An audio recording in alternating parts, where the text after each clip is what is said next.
ஒரு கிறிஸ்தவன் பெற வேண்டிய 4 விதமான பங்குகள். ஆங்கிலத்தில் பார்ட்டேக்கர் அப்படிம்பாங்க. ஒரு கிறிஸ்தவன்னா அவன் சில காரியங்களிலே பங்கு பெற்று இருக்க வேண்டும். சில காரியங்கள் என்ன பண்ணணும்? அவன் பங்கடைந்து இருக்க வேண்டும். அதை குறித்து ஏ.டபிள்யூ டோசர் அப்படிங்கிற ஒருத்தர் சொல்றாரு. அவரும் சொல்லியிருக்கிறார். இதை 10 குஷ்டரோகிகள் தேவனிடத்திலே போய் சுகமாகி, குஷ்டரோகத்திலிருந்து சுகமாகி அவர்கள் ரட்சிக்கப்படலைன்னா அவங்க எங்கே போக முடியாது?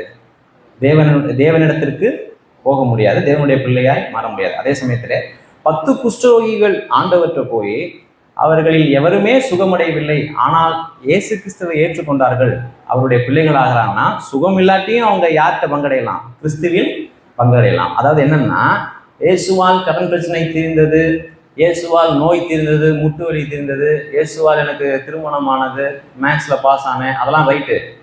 அவர்கள் இயேசுவினிடத்தில் ஏதாவது பெற்றுக்கொண்டவர்கள் கூட இயேசுவில் பங்கடையாமல் போக வாய்ப்பு இருக்கு. ஆனால் இயேசுவில் பங்கடைந்தவர்கள் சரீர நன்மைகளை பெற்றுக்கொள்ளாமல் போவதற்கும் என்ன இருக்கு?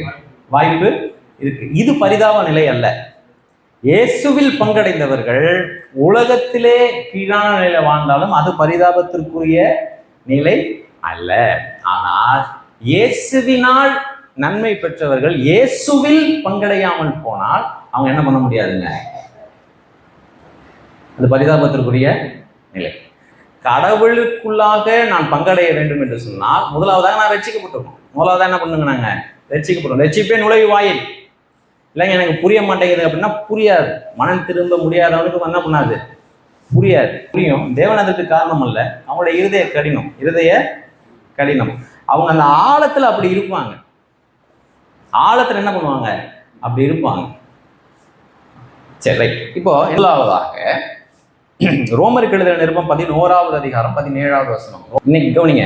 இன்னைக்கு நம்ம கவனம் செலுத்த போன வார்த்தை வந்து பங்காளிகள். என்னதுங்க? அது ஏன் நம்ம ஆரம்பத்திலே சொல்லணும்னா, அது நம்ம கலாச்சாரத்தில் அது சரியா புரிந்து கொள்ளப்பட்ட வார்த்தை இல்லை. பங்காளி. இன்னைக்கு என்ன பார்க்க போறோம்? பங்காளி அப்படின்னா என்னன்னா, எங்க அப்பாவுக்கு வந்து ஒரு 2 ஏக்கர் நிலம் இருந்துச்சுன்னா நானும் என் தம்பி 2 பேர் தான். நான் என் தம்பி 2 பேர். அப்ப எனக்கு பங்காளி யாரு? என் தம்பி. 2ல் 1 எனக்கு, இன்னொரு பங்கு யாருக்கு? அப்ப நாங்க 2 பேரும் யாரு? பங்காளி. 2 பேரும் பங்காளியா இருக்கணும்னா முதல் எங்க அப்பாவுக்கு பிள்ளையா இருக்கணும். தான் நாங்கள் எப்படி பங்காளி ஆகிறோம்? எங்க அப்பாவுக்கு பிள்ளைகள் ஆகிறோம். எங்க அப்பாவுக்கு பிள்ளைகள் ஆகிறோம். இப்போ இன்னைக்கு என்ன பார்க்க போறோம்னா, பங்காளிகள், பார்ட்டேக்கர்ஸ். அதாவது எனக்கு ஒரு பங்கு இருக்கிறது, அதை நான் வாங்கணும். எனக்கு ஒரு பங்கு, நான் ஒரு கிறிஸ்தவனுக்கு நான் சொல்ல போகிற இந்த 4 காரியங்களிலே பங்கு இருக்கு, அதை பங்கு பெறணும், அதில் பங்கு வாங்கணும். அப்ப முதலாவது அனாலஜி என்ன? கவனிங்க. இந்த பெண் வச்சிருந்தீங்கன்னா போடுங்க ஒரு கோடு. காட்டு ஒளிவ மரமாகிய நீ. காட்டு ஒளிவ மரமாகிய நீ. தென் ஒட்ட எல்லாம் சொல்லுங்க. ஒட்ட வைக்கப்பட்டு, அது ஒரு கோடை போடுங்க. ஒளிவ மரத்தின் வேருக்கும் சாரத்திற்கும். கவனிங்க. உடன் பங்காளி, தனியா கிடையாது. உடன் பங்காளி கூட போட்டுங்க. உடன் பங்காளி. எதுக்கு உடன் பங்காளி? வேருக்கும் சாரத்திற்கும். வேருக்கும் சாரத்திற்கும். எந்த வேருக்கும் சாரத்திற்கும்? ஒளிவ மரத்தின் வேருக்கும் சாரத்திற்கும். கவனிங்க. இப்போ முடிஞ்சவங்க என்ன கவனிங்க. பவுல் வந்து ஒரு அனாலஜி, ஒரு ஓமானத்தை இங்க பயன்படுத்துகிறார். என்ன சொல்றாருன்னா, இயேசு கிறிஸ்து வந்து நல்ல ஒளிவ மரம்பா. ஏன்னா அவங்க ஊர்ல ஒளிவ மரம் இருக்கும். அவங்க ஊர்ல என்னதான் இருக்கும்? ஒளிவ மரம் இருக்கும். ஒளிவ மரம் தான் ஒரு பெரிய அந்தஸ்தை உடைய ஒரு மரம். ஒளிவ மரம் அப்படின்னா அதுலேருந்து எண்ணெய் எடுப்பாங்க. அது ஒரு மரம். அந்த அளவுக்கு நீங்கள் புரிஞ்சுக்கிட்டீங்கன்னா போதும். கவனிங்க. இப்போ அந்த ஒளிவ மரம் வந்து நல்ல ஒளிவ மரம்னா நல்ல எண்ணெயை கொடுக்குற ஒளிவ மரம், நல்ல ஃபர்ஸ்ட் குவாலிட்டியான எண்ணெயை தருகிற ஒளிவ மரம். இந்த ஒளிவ மரம் வந்து இயேசு கிறிஸ்துவை குறிக்குது. நம்மை குறிப்பது என்ன? காட்டு ஒளிவ மரமாகிய நீ. காட்டு என்ன வாசிக்கிறீங்க? காட்டு ஒளிவ மரம். அது வந்து ஒன்றுத்துக்கு ஆகாது.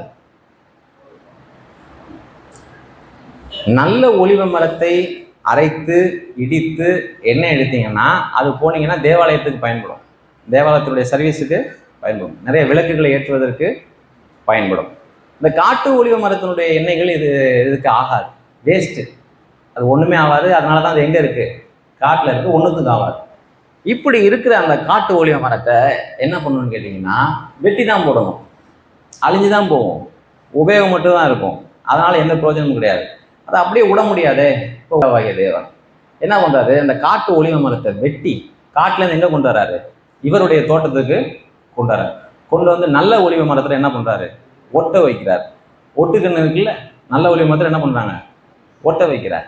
ஒட்ட வச்சதுக்கு அப்புறம் என்ன பண்ணுதுன்னா, நல்ல ஒலிவ மரம் எதுங்க, இயேசு கிறிஸ்து. நல்ல ஒலிவ மரம் இயேசு கிறிஸ்து. இயேசு கிறிஸ்துவனுடைய வேருக்கும் இயேசு கிறிஸ்துவனுடைய சாரம், இயேசு கிறிஸ்துவனுடைய சாரம். சாரம்னா அந்த நல்ல ஒலிவ மரத்தில் இருக்கிற கேரக்டர்ஸ், நல்ல ஒலிவ மரத்தில் இருக்கிற தன்மைகள். நல்ல ஒலிவ மரம் வாசனையாக இருக்கும், நல்ல ஒலிவ மரம் ஆரோக்கியத்தை கொண்டு வரும், நல்ல ஒலிவ மரம் ரொம்ப விலை உயர்ந்தது, எல்லாராலும் விரும்பப்படத்தக்கது, அன்றாட வாழ்விலே அநேகருக்கு பயன்படக்கூடியது. அதுதான் நல்ல ஒலிவ மரம். அந்த நல்ல ஒலிவ மரத்தினுடைய வேருக்கும் சாரத்திற்கும், வேருக்கும் சாரத்திற்கும் எது பங்குள்ளதா மாறுது, காட்டு ஒலிவ மரம் பங்குள்ளதா மாறுது. இப்ப இந்த வேரில் இருக்கிறதுனாலே அந்த வேருக்கும் சாரம் எப்படி வரும், வேருக்கு பங்கானமா என்ன வரும், சாரம். கிறிஸ்துவிலே நீங்களும் நானும் வேர் கொள்ளாமல் நம் சாரத்தை பெற்றுக்கொள்ள முடியாது. பக்கத்துல சொல்லுங்க, இந்த ஒட்ட வைக்கிறத யார் பார்க்கறது, அதையும் தேவன் தான் பார்க்கிறாரு. பிதாவாகிய தேவன் தான் என்ன பண்றாரு, பார்க்கிறாரு. இயேசு கிறிஸ்துவிடத்துல நான் நம்புகிறேன், விசுவாசிக்கிறேன், அறிந்திருக்கிறேன். இந்த ரட்சிப்பு என் மூலயமா வந்தது கிடையாது, எனக்குள்ளே ஆண்டவர் செயலாற்றினார். காட்டு ஒலிவ மரமா இருந்தேன், என்னை வெட்டினாரு. வெட்டி எரிச்சிடணும், அதுதான் லாய்க்கு. ஆனால் வெட்டி அப்படியே விட முடியாதனால, என்னை நேசிச்சதுனால என்ன பண்ணாரு, வெட்டினாரு. வெட்டி கொண்டு வந்து எங்கே ஓட்ட வைக்கிறாரு, இயேசுவோடு ஓட்ட வைக்கிறாரு. காட்டிலேருந்து நான் வெளியே வர முடியாது, ஏன்னா நான் யாரு, காட்டுக்குரியவன். காட்டிலேருந்து கொண்டு வந்து என்ன பண்ணுறாரு, ஒட்ட வைக்கிறாரு. ஒட்ட வச்சோடனே முதல்ல எதுக்கு பங்குள்ளவனா மாறணும், வேருக்கு. அது கொஞ்ச நாள் கழிச்சு வேர் பிடிச்சி எனக்குள்ள ஜீவன் வந்துருச்சு அப்படின்னா சாரத்திற்கு பங்குள்ளவனா என்ன பண்ணுறேன், மாறுறேன். அந்த கேரக்டர் மாறுது. எங்கள் வீட்டில் எங்கள் அத்தை ரோஸ் செடி வச்சாங்க பாருங்க. வேரில் கலர் ஊற்றுனீங்கன்னா எதில் வரும், ரோஸில் வரும். மரம் ரொம்ப புளிக்குதுங்க, இதை சரி பண்ணணும். எப்படி சரி பண்ணுவீங்க, என்ன பண்ணணுங்க, அதான் ஒட்டுக்கண்ணு டெக்னாலஜி. அந்த காலத்தில் எதிர்க்கு பாருங்க, பவுல் அதை பயன்படுத்துறாரு. காட்டு ஒலிவ மரம் ஆகிய நீ வெட்டப்பட்டு அப்புறம் ஒட்டப்பட்டு அதுக்கப்புறம் வேருக்கும் சாரத்திற்கும் என்ன பண்ண பங்காளிகள், உடன் பங்காளினா என்னால் தெய்வீக சுவாபத்தை என்னில் இருந்து உண்டு பண்ண முடியாது. ஆனா இயேசு கிறிஸ்துவிட்ட இருந்து அவர் ஷேர் பண்ணார்னா நான் வாங்கிக்க முடியும். விளங்குறவங்க கரங்களை விட்டு.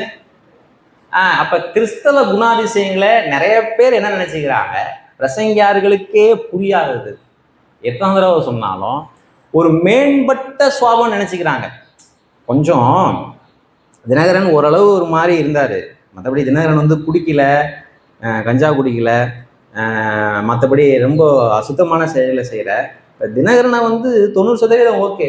ஒரு 10% அவருக்கு நல்ல கருத்துக்களை சொல்லி நல்ல மாதிரி அவரை ஒழுங்குபடுத்தி அவர் கொஞ்சம் என்ன பண்ணிடலாம், டெவலப் பண்ணிடலாம். அப்படி பண்ணது கிடையாது. ஒரு வாலிபனாகிய ஐஸ்வர்யவான் ஆண்டவர்கிட்ட போகலாம், இதே மனநிலையோட போகலாம். நல்ல போதகரே, நித்திய ஜீவனை பெறுவதற்கு நான் என்ன பண்ணணும், என்ன செய்யணும். அவன் ஏன் அந்த கேள்வியை கேட்டான்னா, அவர் என்ன சொல்லுவாருன்னு அவன் எதிர்பார்த்தான் அப்படின்னா, ஏன்னா அவனுடைய பேக்ரவுண்ட் என்னன்னு கேட்டிங்கன்னா, ஜெப ஆலய தலைவன். ஆங்கிலத்தில் ரூலர் அப்படின்னு போட்டிருக்கோம், அதிகாரின்னு போட்டிருக்கோம். ஜெப ஆலய தலைவன். சாதாரண ஆட்களை ஜெப ஆலய தலைவனை போட மாட்டாங்க. சமுதாயத்தில் எல்லாராலும் கனம் பெற்ற, எல்லாரும் மதிக்கின்ற ஒரு வாழ்க்கை வாழுகிற ஒரு மனுஷனாக தான் என்ன பண்ணுவாங்க. ஆண்டவர் என்ன பார்த்து சொல்றாரு, அதை வெளியே கொண்டு வரணும்ல. எப்பயுமே கேள்வி கேட்டீங்கன்னா பதில் உங்கள்கிட்ட இருந்து தான் வாங்குவார் அவர். கட்டளைகளை என்ன பண்ணு, கைக்கொள். அவன் சொல்றான், என்னுடைய சிறு வயது முதற்கொண்டு இது என்ன பண்றேன், கை கொள்றேன் அப்படிங்கிறான். அப்படின்னா அவனுடைய எதிர்பார்ப்பு என்ன அப்படின்னா, நான் சொல்றது இருக்கு, நீங்க ஒத்துக்கிட்டா சேமம், இல்லை நீங்க அதை வாசிச்சு பாருங்க. அவனுடைய எண்ணம் என்னன்னா, நான் சின்ன வயசுலேருந்தே பெட்டராக இருக்கேன், ஆனால் ஏதோ ஒன்று குறையிற மாதிரி இருக்கு, ஏதோ ஒன்று குறையிற மாதிரி இருக்கு.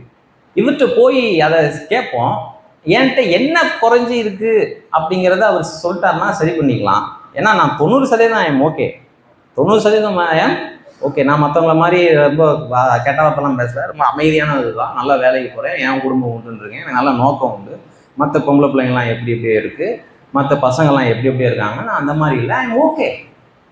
ஆனால் கடவுள்கிட்ட போனோம்னா கொஞ்சம் என்ன, நீ அதில் சரியாக இருக்கும், இதில் சரியாக இருக்குது அப்படின்னு சொல்லுவார். நான் என்ன பண்ணலாம், என்ன மாற்றிக்கலாம் அப்படிங்கிற எண்ணத்தில் தான் போய் நான் இன்னும் எதில் பெட்டர் ஆகணும் அப்படிங்கிற மாதிரி கேட்கலாம். நித்திய ஜீவனை பெறுவதற்கு நான் என்ன பண்ணணும், என்ன செய்யணும்னு கேட்கலாம்.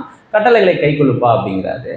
அப்படி சொல்லிட்டு, இல்லை நான் சின்ன வயசுலேருந்தே என்ன பண்ணுறேன், இதெல்லாம் செஞ்சிட்டு இருக்கேன், சின்ன வயசுலேருந்தே என்ன பண்ணுறேன், இதெல்லாம் செஞ்சுட்டேன். நிறைய பேர் கையில் சின்ன வயசுலேருந்தே பைபிள் இருக்கிறதுனால அவங்க என்ன நினச்சிக்கிறாங்க, நான் சின்ன வயசுலேருந்தே என்னது தான் அப்படிங்கிற ஆஸ்பெக்டில் சொல்லும்போது அவர் சொல்கிறாரு, அப்படியாப்பா சரி, அப்போ ஒன்று பொண்ணு எல்லாத்தையும் விற்றுட்டு யாருக்கு கொடுத்துரு, ஏழைக்கு கொடுத்துரு என் பின்னாடி வா. அப்போ தான் அவனுக்கு விளங்குது ஆண்டவர் சொன்னது எத்தனை, ஓகே, எல்லாத்தையும் விற்று கொடுத்துட்டு பின்னாடி வா. வசனம் சொல்லுது, அவன் துக்கத்துடனே இயேசுவை விட்டுட்டு போறதுன்னு முடிவு பண்ணிட்டீங்கன்னா துக்கமே மிஞ்சும். வரும்பொழுது எப்படி வந்தா நினைக்கிறீங்க, நல்ல போதகரே நித்திய ஜீவனை பெறுவதற்கு கேள்வியெல்லாம் நல்லதுதான், இன்டென்ஷன் நல்லதுதான். ஆனா தவறான எதிர்பார்ப்புகளோடு வந்ததுனால துக்கத்தோடு என்ன பண்ணானா, ஐயோ போறியப்பா, அவனை கொஞ்சம் கூப்பிடுங்க, கொஞ்சம் கூப்பிடுப்பா, கோச்சிக்காதப்பா, நீ கோச்சிட்டு போவங்கிறதுக்காக நான் என்ன பண்ணிட்டேன் சொல்லலை, கோச்சிக்காதப்பா நான் கொஞ்சம் மாற்றிக்கலான்னு இருக்கேன். போனவனை பார்த்து சொல்கிறாரு, ஊசியின் காதில் எது நுழைஞ்சிரும், ஒட்டகம் நுழைஞ்சிரும், ஐஸ்வர்வான் என்ன பண்ண முடியாது, நுழைய முடியாது. அப்படின்னா என்னன்னா, பணக்காரன் போக மாட்டான்னு சொல்ல வரல, நீ எது மேலே உன் ஆசையை வச்சிருக்கியோ அதை விட்டுட்டு எங்கே வர முடியாது, எது மேலேயாவது மனசை வச்சுட்டீங்கன்னா எங்கே வர முடியாது, அன்ட்ட வர முடியாது. ஒரு காரியத்தில் மனசை வச்சினாலும் போதான். அவனுடைய ஐஸ்வர்யம் என்னென்னலாம் நான் சொல்றேங்க, அவனுடைய வாலிபம் ஒரு ஐஸ்வர்யம். ஐஸ்வர்யம்னா வெறும் எப்படி துட்டுன்னு நினைச்சுக்கணும். அவனுடைய வாலிபம் என்னது ஐஸ்வர்யம். நிறைய பேரோட என்ன யோசனை என்ன தெரியுமா, ஏன் தெரியுமா, வாலிபத்தை நாங்கள் ஏற்றுக்கிறதில்ல, கொஞ்சம் ஆட்டம் போட முடியாது. நான் அப்படி பிளான் பண்ணேன், கொஞ்சம் ஆட்டம் என்ன பண்ண முடியாது, கொஞ்சம் வெயிட் பண்ணுவோம். அவங்களுக்கு தெரியும்.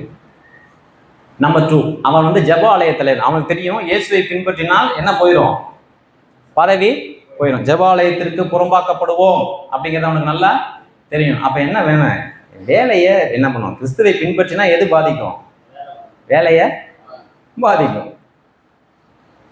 ஏங்க ஐஏஎஸ்னா எவ்வளோ பெரிய மதிப்பு இருக்கும் சொசைட்டியில், ஐஏஎஸ்னா எவ்வளோ பெரிய மதிப்பு இருக்கும்.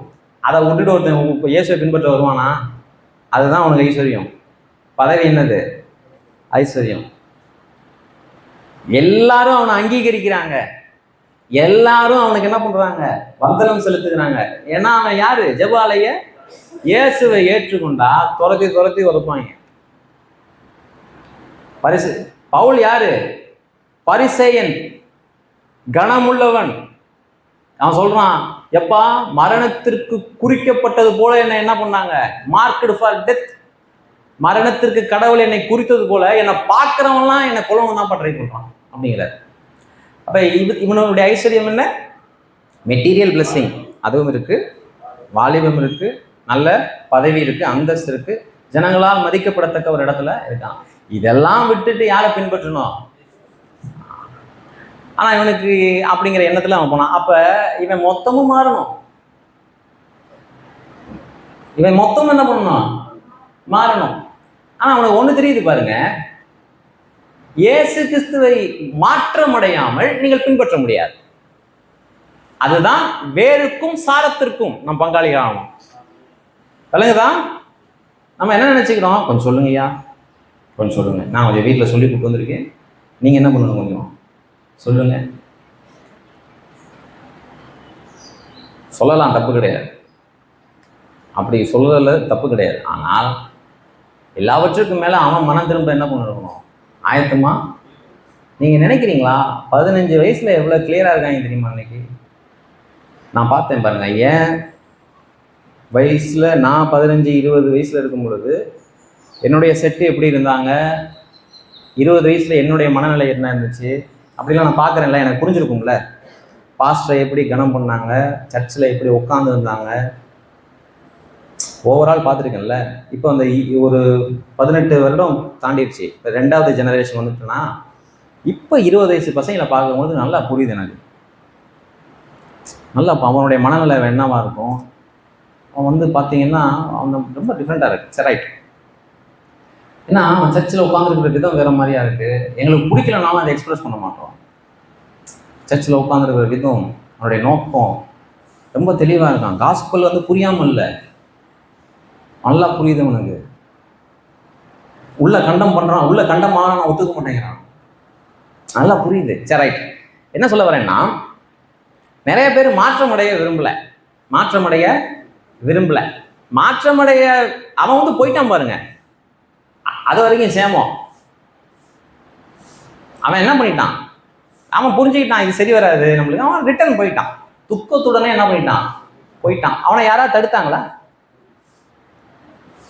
யாருமே அவனை என்ன பண்ணல, தடுக்கல. ஏன் துக்கம் வந்துச்சு? விரும்பினாலதான் துக்கம் வந்துருச்சு.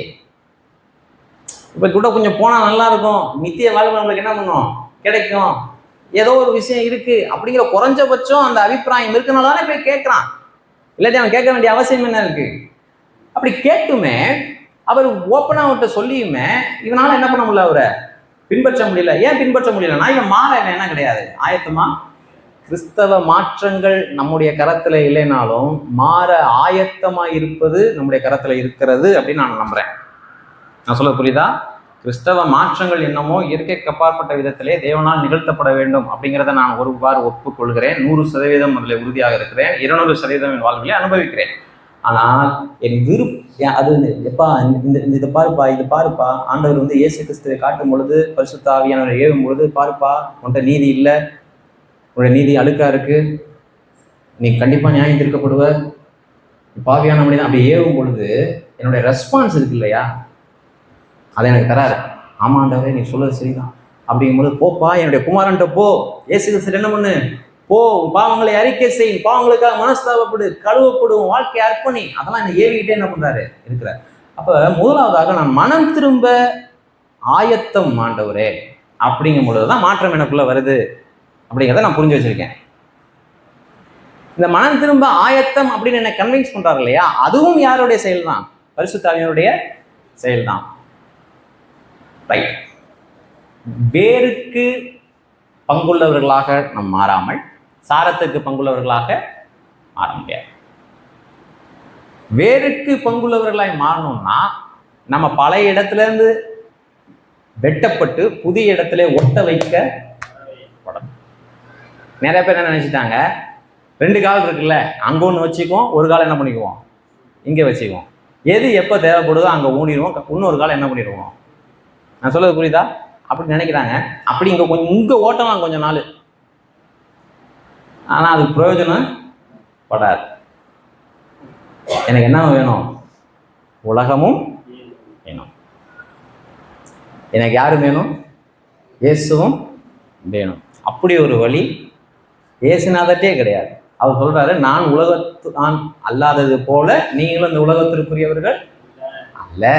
யூதர்கள் கேட்டாங்க, ரோம அடிமைத்தனத்திலிருந்து எங்களை மீட்டுட்டீங்கன்னா நீ தான் எங்களுக்கு ராஜா அப்படின்னாரு.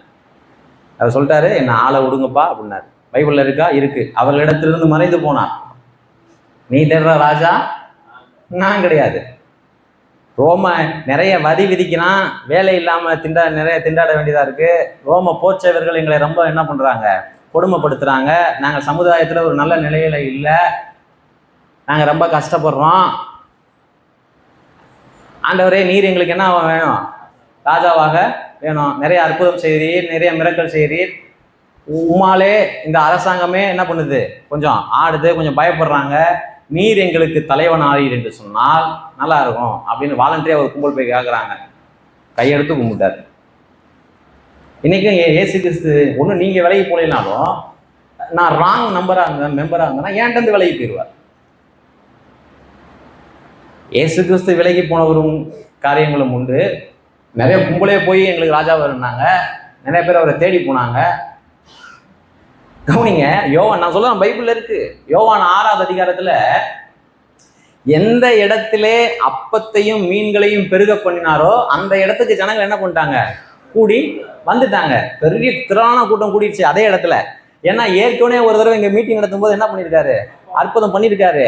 அதனால அந்த இடத்துக்கு அவர் வரவும் கூடி வந்துட்டாரு. நானா இருந்தா என்ன நினைச்சேன், பரவாயில்ல இவ்வளவு பெரிய கூட்டம் கூடிடுச்சேப்பா நம்மளுக்கு அப்படிங்கிற மாதிரி நினைச்சிருப்பேன். அவர் என்ன பண்ணிட்டாரு, உடனே பிரசங்கம் பண்ண ஆரம்பிச்சாரு. பிரசங்கம் பண்ண உடனே கலைஞ்சிட்டாங்க எல்லாம்.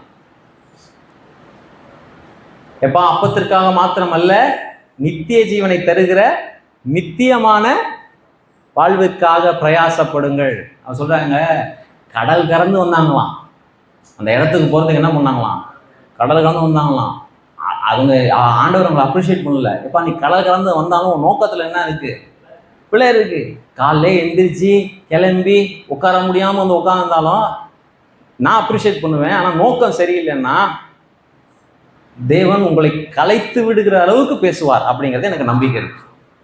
ஏன்னா அப்படிதான் ரெக்கார்ட் ஆயிருக்கு பைபிள்ல. இயேசு கிறிஸ்து கிட்ட வந்து துக்கமா போனவங்களும் இருக்காங்க. இயேசு கிறிஸ்து சில கூட்டத்திற்கு விலகி போனதை நீங்க என்ன பண்ண முடியும், பைபிள்ல வாசிக்க முடியும். இப்ப நான் சொல்றதெல்லாம் பைபிள்ல இருக்கு, நீங்க ஜாகிரதை என்ன பண்ணணும். அப்ப மாற்றம் அடையாமல் இயேசுவை பின்பற்ற முடியாது. அதனாலதான் வெறும் 12 பேர் அவரை பின்பற்றினாங்க. எத்தனை பேர் பின்பற்றினாங்க, 12 பேர். அதிலும் சில சந்தர்ப்பத்தில் இதுக்கு மேல பின்பற்றினா தலையே போயிடும். அந்த சந்தர்ப்பத்தில் அந்த 12 பேர் என்ன பண்ணிட்டாங்க, ஓடிட்டாங்க. கவனிங்க, சாரம் கடவுளுடைய நேச்சர் எனக்கு ஏன் வரல, போதிச்சு கொண்டு வந்துட முடியுமா, இது உள்ள போட்டு திணிச்சிட முடியும்னு நினைக்கிறீங்களா நீங்க? அப்படியெல்லாம் முடியாது. நான் வெட்டப்பட வேண்டிய உலகத்திலிருந்து என்ன பண்ணணும், வெட்டப்படணும். நான் காட்டு ஒளிவ மரம். நீங்க வந்து விவசாயம் இருக்கலாம், நீங்க விவசாயத்துக்கு கொஞ்சம் காமனா கேளுங்க. ஒரு மரத்தை அதனுடைய இயல்புக்கு மீறி அதை நீங்க கனி கொடுக்க வச்சிருவீங்களா? அப்படி சாத்தியமா? எவ்வளவு உரம் போட்டாலும் அது சாத்தியமா? நிறைய கனி கொடுக்கும் உரம் போட்டா, ஆனா அது என்ன நேச்சர்ல இருக்கோ அந்த நேச்சர்ல தான் வெளியே வரும். ரைட்டா? எலும்புச்சம்பழம் மரத்துக்கு நீங்க நிறைய உரம் வைக்கிறதுனால அதுல உங்களுக்கு மாம்பழம் வராது, பலாப்பழம் வராது. என்னதான் வரும், எலும்புச்சம்பழம் தான் வரும், புளிப்பா தான் இருக்கும். தேவன் எப்பொழுதுமே நம்முடைய வேரிலே செயலாற்றுகிறவர். அதனால மேலோட்டமா இருந்துச்சு, அது அடியில இருக்கிறதெல்லாம் விட்டுட்டு மேலோட்டமா ஒரு நம்பிக்கையை, ஒரு புத்துணர்வை, ஒரு சந்தோஷத்தை தந்து நம்மளை அனுப்புவார்னா தேவன்கிட்ட வந்தது கிடையாது.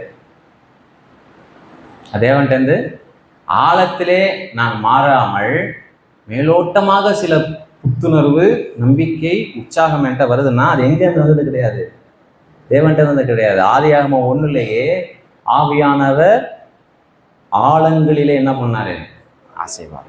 ஆழங்கள் என்ன பண்ணாரு, கடவுளுடைய சாரம் எனக்குள்ள எப்படி வருது, கடவுளுடைய வேரிலே நான் பண்ணேன். அப்ப நான் என்ன கேட்கிறேன், எதுக்கு இதை பேசுவோம், கடவுளுடைய சாரத்திலே பங்கு பெற்றீங்களா? நான் கிறிஸ்தவனா இருந்தா கண்டிப்பா என்ன பண்ணிருப்பேன்,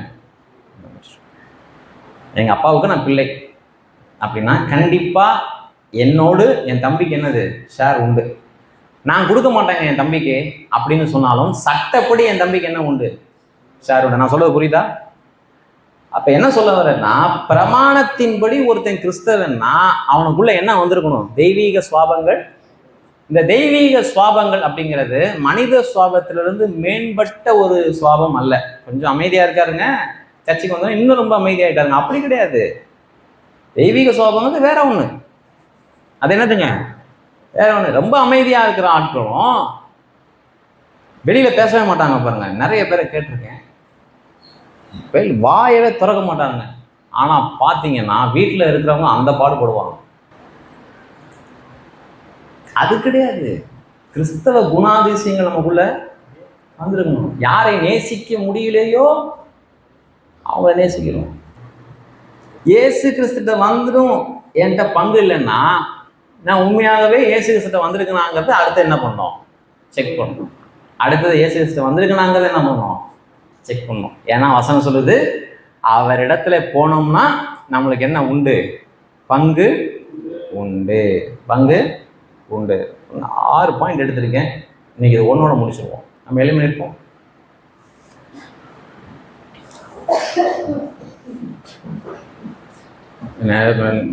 ஏன் சொன்னீங்கன்னா ஜாக்கிரதை இல்லைங்க. ஏன் நிற்கிறவங்க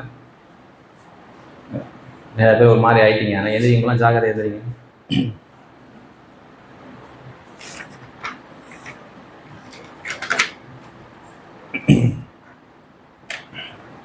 ஏற்கனவே சொன்னதுதான், ஒரு முறை சொல்றேன்.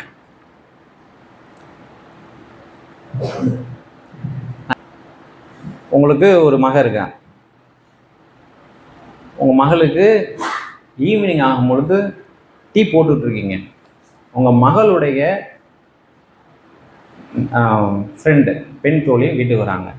வாமா, நீங்க என்ன சொல்லுவீங்க? டீ குடிமா அப்படிங்க. ரொம்ப சேமம். கரெக்டாக சொல்லணும். அடுத்தடுத்து சொல்லணும். நீங்கள் கரெக்டாக உங்களுக்கு தான் மக முன்னாடி வந்திருக்கேன். வாமா, கொஞ்சம் என்ன பண்ணுமா? அதாவது நீங்கள் டீ ப்ரிப்பேர் பண்ணலைனாலும் இருந்தால் ப்ரிப்பேர் பண்ணுவீங்க, இல்லாட்டி உங்கள் மகளோடதுலேயே அவருக்கு என்ன பண்ணிடுவீங்க? ஷேர் பண்ணிடுவீங்க. அப்படி வச்சுங்க. அண்ட் தென் ஒரு நாள் மதியம் உங்கள் மகளுக்கு லஞ்சு ப்ரிப்பேர் பண்ணிட்டுருக்கீங்க, மதிய உணவு. மறுபடியும் உங்கள் மகள் தனியாக வருவான்னு எதிர்பார்க்குறீங்க. ஒரு பெண் தோழி அவங்களுடைய கிளாஸ்மேட்டோட வந்துட்டாங்க. வரும்பொழுது உணவு இல்லைன்னாலும் உங்கள் மகளோட தான் என்ன பண்ணிடுவீங்க? ஷேர் பண்ணிடுவீங்க. கவனிங்க, உட்காந்து என்ன பண்ணிட்டு இருக்கீங்க? சொத்து பிரிச்சுக்கிட்டு இருக்கீங்க. உங்களுக்கு ஒரே மகள்னு வச்சுங்க. என்ன பிரிக்கிறீங்க? எனக்கு தெரிஞ்ச ஒரு வீடு இருக்குது, ஒரு 2 ஏக்கர்னு வச்சுக்கோங்க, பிரிச்சுட்டு இருக்கீங்க. உங்கள் மகன் அந்த டைம் பார்த்து என்ன பண்ணிட்டா? ஒரு ஃப்ரெண்டை கூப்பிட்டு வந்துட்டா. நீங்கள் பிரிச்சிருக்கீங்க. வாமா, உட்காருமா, நல்ல வேலை, கரெக்டாக என்ன பண்ணிட்ட? வந்துட்ட. ஆளுக்கு 1 ஏக்கரு. நீ என் மகதாம்மா அப்படிங்களா? பால்ராஜனுக்கு 2 ஏக்கர் இருக்கு, 3 பசங்க. எத்தனை பங்கு நீ போடுவீங்க? 3 தான். நம்ம நுழைய முடியாது. புரியுதா? ஆனால் அவங்க வீட்டில் நல்ல உணவு சமைக்கும் பொழுது நீங்கள் தப்பாக நினைச்சக்கூடாது. உதாரணமாக எடுத்துக்கணும். யாராவது கொடுப்பீங்களா? அப்படியே நல்ல உணவு செய்யும் போது ஷேர் பண்ணுவோம். நல்ல உடை எடுக்கிற பொழுது என்ன பண்ணுவான்? ஷேர் பண்ணுவான். பங்குன்னா எத்தனை பங்கு தான்? என்ன சொல்ல வரேன்னா, ஆண்டவர் என்ன சுகம் கொடுத்தாருங்க, எல்லாத்துக்கும் கிடைக்குங்க. பைபிளை தூக்குங்க. சுகத்தை பெறுவதற்கு நோ நாம்ஸ். நீங்கள் யார், நல்லவனா கெட்டவனா, ரசிக்கப்பட்டிருக்கீங்களா இல்லைங்களா, அடுத்த நாள் கூட்டத்துக்கு வருவீங்களா, ஞானம் எடுப்பீங்களா,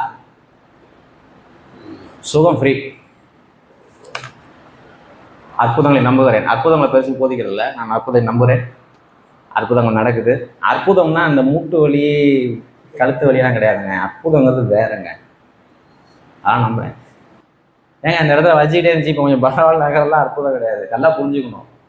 ஆண்டவர் இன்னைக்கும் அற்புதம் பண்ணுறார். எனக்கு அதில் மாற்று கருத்தே கிடையாது. நான் மற்ற எவரையும் விட விசுவாசிக்கிறேன்.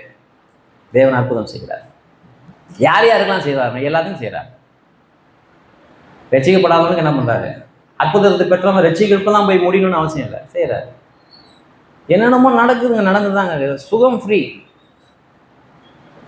யோக்கியம் அயோக்கியம், போனவன் வந்தவன் எல்லாத்துக்கும் ஃப்ரீ. நிபந்தனையே கிடையாது. நான் என்ன சொல்றேன், உடன் பங்காளி ஆகணும்னா அது வேற. உடன் பங்காளி ஆகிறதுங்கிறது வசனத்தை வாசம்ல ஒவ்வொரு வார்த்தையும் முக்கியம். வெட்டப்பட்டு ஒட்டப்பட்டு வேருக்கும் சாரத்திற்கும் உடன் பங்காளி ஆகணும். ஒரு குடும்பத்தில் வந்துட்டேன். இப்போ இயேசு கிறிஸ்து அண்ணன்னா நான் தம்பி ஆயிட்டேன். இயேசு கிறிஸ்து யார்? அண்ணன். நான் யாரு? தம்பி ஆயிட்டேன். வசனம் சொல்லுது, அவர்களை சகோதரர்கள் என்று அழைக்கிறாராம். எப்படி சகோதரர் ஆனாரு? எப்படி அவர் அண்ணன் கூப்பிட முடியும்? ஏன்னா மாம்சத்திலும் இரத்தத்தையும் உடையவர்களா இருக்க அவர் மாம்சத்தையும் இரத்தத்தையும் உடையவர்களா ஆக்கினாரு. என்ன உள்ள ஒட்ட வைக்கணும். என்ன பண்ணணும்? உள்ள ஒட்ட வைக்கணும். அந்த காட்டுக்குள்ள வரணும். இவர் காட்டு ஒளிவ மரம் இல்லை, ஆனால் இவர் காட்டுக்குள்ளே என்ன பண்ணணும்? வரணும். வந்தாரா? மனுஷனா வந்தார். அந்த மாதிரி இப்போ உடன் பங்காளியாக மாறிட்டேன். உடன் பங்காளியாக மாறினா கிறிஸ்துவின் மூலமாக நான் பயனடையலை, கிறிஸ்துவிலேயே பங்கடைந்தேன். அதுதான் கிறிஸ்தவம். இந்த அனுபவம் உங்களுக்கு இருக்கான்னு நீங்கள் செக் பண்ணுங்க. அப்படி இல்லை அப்படின்னா நீங்கள் என்ன ஏசிக்கிட்ட என்ன பண்ணல, எல்லாருக்கும் சுகம் செஞ்சாங்க. ஏங்க 5 அப்பம் 2 மீனா? அந்த கூட்டத்தில் எல்லாருமே ரசிக்கப்பட்டாங்களா? ஆனால் எல்லாத்துக்கும் மீனும் சப்பாத்தியும் போயிடுச்சு. எல்லா தட்டுக்கும் என்ன போயிடுச்சு? மீனும் சப்பாத்தியும் போயிடுச்சு. கடைசி வரைக்கும் அவரை பின்பற்றினது எத்தனை பேர் தான்? 12 பேர் தான். பெரும் கூட்டம். தெரியும், வராமல் கேட்க மாட்டாங்கன்னு தெரியும். ஆனால் எல்லா தட்டுக்கும் என்ன போயிடுச்சு? அப்பமும் மீனும் போயிடுச்சு. நல்லா புரிஞ்சுக்கணும். ஏன்னா கூட்டத்துக்கு வந்துட்டான். அப்போ கிறிஸ்தவ கூட்டங்களால பயனடைய முடியுமானா? முடியும். நான் அதை ஒத்துக்கிறேன். கிறிஸ்தவ கூட்டங்களால பயனடையணுமா? முடியும். நான் ஒத்துக்கிறேன், நம்புறேன். சில மகிழ்ச்சி வரும், சமாதானம் எல்லாமே உண்டுங்க. நான் இல்லைன்னு சொல்லலாங்க, நான் எதையும் மறுக்கலாங்க. பங்கடைங்கிறது வேற வித்தியாசம். பங்கடைங்கிறது வேற வித்தியாசம். நீங்கள் வீட்டுக்கு போய் செக் பண்ணி பாருங்க. நானும் செக் பண்ணி பார்க்குறேன். ஜெபம் பண்ணுவோமா? கண்களை மூடுவோம்.